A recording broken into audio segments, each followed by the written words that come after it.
सभी प्यारे साथियों को प्यार भरा नमस्कार। मैं हिंदी व्याख्याता कविता शोरान एक और नया वीडियो लेकर आपके सामने हाजिर हूँ। कल के वीडियो में एक बहन का कमेंट्स था कि कोई मोटिवेशन वीडियो लेकर आइए, हमारा हौसला टूट रहा है। नाम ध्यान में नहीं है मेरे। तो आजकल साथियों मोटिवेशनल वीडियो मैं इसलिए नहीं बना रही हूँ क्योंकि मैं नहीं चाहती कि आप डिस्टर्ब हों, या आप जब मैं खुद आपको ये कहती हूँ कि आप सोशल मीडिया से दूर रहें, तो ऐसे में मैं वीडियो बनाकर आपके सामने नहीं डाल सकती। मैं नहीं चाहती कि आप 10-15 मिनट भी वीडियो सुनकर और आप अपने जो है पढ़ाई से आप दूर हों। इस समय मैं चाहती हूँ कि ज़्यादा से ज़्यादा आप अपनी किताबों के नज़दीक रहें, अपनी पढ़ाई के नज़दीक रहें, क्योंकि ये आपकी तैयारी का लास्ट दौर चल रहा है। लास्ट दौर में आपको इस समय ज़्यादा से ज़्यादा अपनी सामग्री जो है आपके पास, किताबें जो है उनके पास होना चाहिए।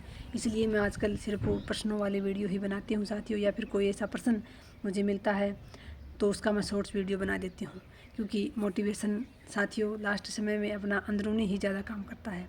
इस समय कुछ साथी जो है वो मुंह मोड़ रहे हैं। जैसे कुछ बहनों के कमेंट्स आते हैं, मेरी तैयारी अच्छी चल रही थी, 15-20 दिन में बीमार हो गई, या कोई घर में शादी आ गई, या कुछ और रीज़न हो गया जिसकी वजह से अब मेरा फर्स्ट ग्रेड का एग्ज़ाम देने का मन नहीं कर रहा।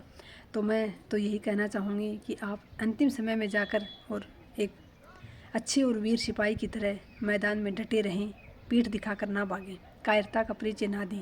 हो सकता है घर में कोई काम होने के कारण आपका 10-15 दिन रूटीन ख़राब हो गया हो, आप पढ़ाई से दूर हो गए हों। एक तो मेरा मानना ये है, भले ही आपके घर में कितनी भी निजी शादी हो, फिर भी आप घंटा, आधा घंटा, 1.5 घंटा तो समय निकाल सकते हैं अगर आप चाहें तो। अगर आपके अंदर जुनून हो तैयारी करने का तो आप आराम से सोते समय आप सो कम लें, 5 घंटे की जगह 4 घंटे सो लें, लेकिन फिर भी आप वीडियो सुनने कोई काम करते हुए कुछ ना कुछ समय आप ज़रूर निकाल सकते हैं।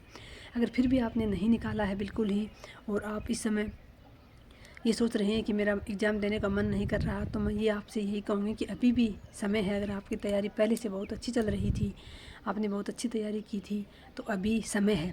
इस समय में आप 1 बार 2 बार जितना भी हो उसके बहुत शानदार वाला रिवीजन कीजिए अपनी सामग्री का, और पीछे मत हटिए। पहले फर्स्ट ग्रेड का एग्ज़ाम दीजिए, उसके बाद आपके पास जुलाई, अगस्त और 2 महीने बीच के बच जाएंगे। जून लास्ट में ये है, उस 2 महीने में आप फिर जो सेकंड ग्रेड का एग्ज़ाम देना चाहें तो उसके आप व्याकरण, क्योंकि साहित्य वगैरह तो आपका यहाँ तैयार हो रहा है, वहाँ आप 2 महीने में जो है अपना व्याकरण बहुत अच्छा तैयार कर लें, फिर आप सेकंड ग्रेड की दे दें। लेकिन अगर आपने फर्स्ट ग्रेड की तैयारी शुरू से साल 10 महीने, साल भर, 8 महीने अगर आपने शुरू से की है, तो लास्ट समय में आप अपना जो है मैदान ना छोड़ें, अपने फर्स्ट ग्रेड की ही तैयारी करें आप। और एक बात और कहना चाहूँगी सभी बहनों से कि इस समय, ख़ास तौर से बहन हो या भाई हो, इस समय एग्ज़ाम के समय में जब आपका जो है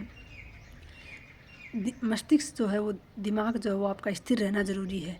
जो आपकी परीक्षा नज़दीक आएगी तो आपके सामने बाधाएं भी आएंगी। आपको हो सकता है डिस्टर्ब करने वाले और ज़्यादा मिल जाएं आपकी परीक्षा के समय, क्योंकि जब हम कोई काम करने की ठानते हैं, एकाग्र होते हैं, तो हमारे रास्ते में ज़्यादा बाधाएं आती हैं। वही आपके साथ भी हो सकता है। कभी आपकी तबीयत ख़राब होगी, कभी आपके घर में किसी बात को लेकर बहस हो जाएगी, कभी किसी और के साथ बहस हो जाएगी। तो इस समय में आपको सिर्फ़ और सिर्फ एक ही लक्ष्य, एक ही टारगेट ध्यान में रखना है कि आपको अपने आँखों से लक्ष्य ओझल नहीं होना चाहिए।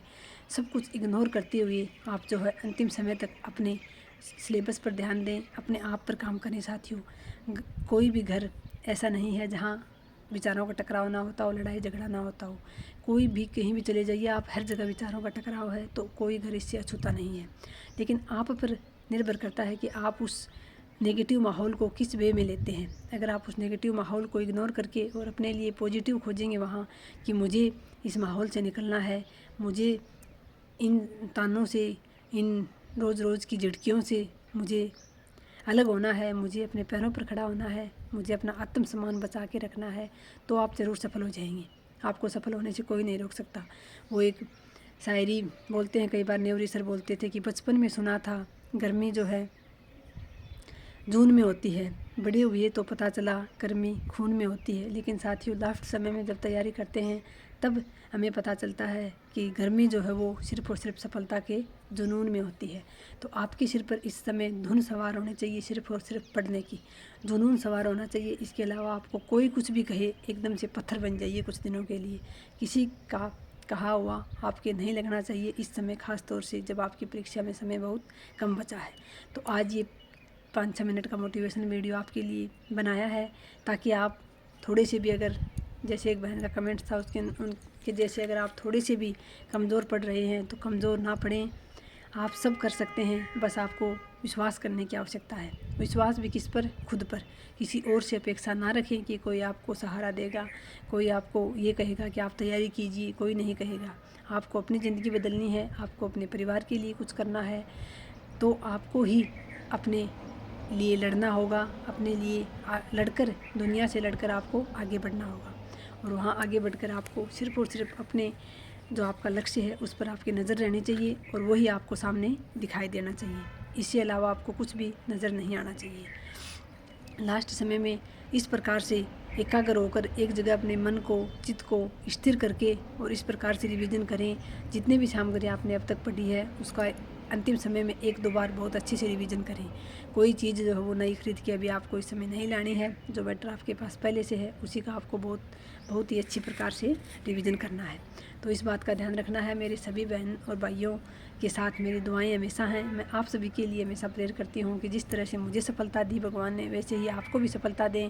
लेकिन उसके लिए आपको जिस तरह से मैं अंतिम समय तक लड़ी थी, मैंने हार नहीं मानी थी और अपने लक्ष्य को प्राप्त करके ही मैं रही, उसी प्रकार से आपको भी अपने लक्ष्य को प्राप्त करने तक हार नहीं माननी है, पीछे नहीं हटना है और अपने आपको बिल्कुल भी व्यवस्थित रखना है। एक प्रकार से बिखरना नहीं है, किसी की बात को भी दिल से नहीं लगाना है। सब कुछ सही हो जाएगा जब आप अपने पैरों पे खड़े हो जाओगे। आपका आत्मसम्मान तभी जिंदा रहेगा जब आप अपने पैरों पे खड़े हो जाओगे। तो अपने लिए करें साथियों, कोई किसी का नहीं होता है, ये आपको भी पता है। संसार में अपने आप की जिम्मेदारी आप खुद हैं। खुद को खुश रखें, खुद का आत्मसम्मान बचा कर रखें। इसके लिए खुद को ही आपको लड़ाई लड़नी पड़ेगी। तो बहुत बहुत धन्यवाद। जय हिंद, जय भारत।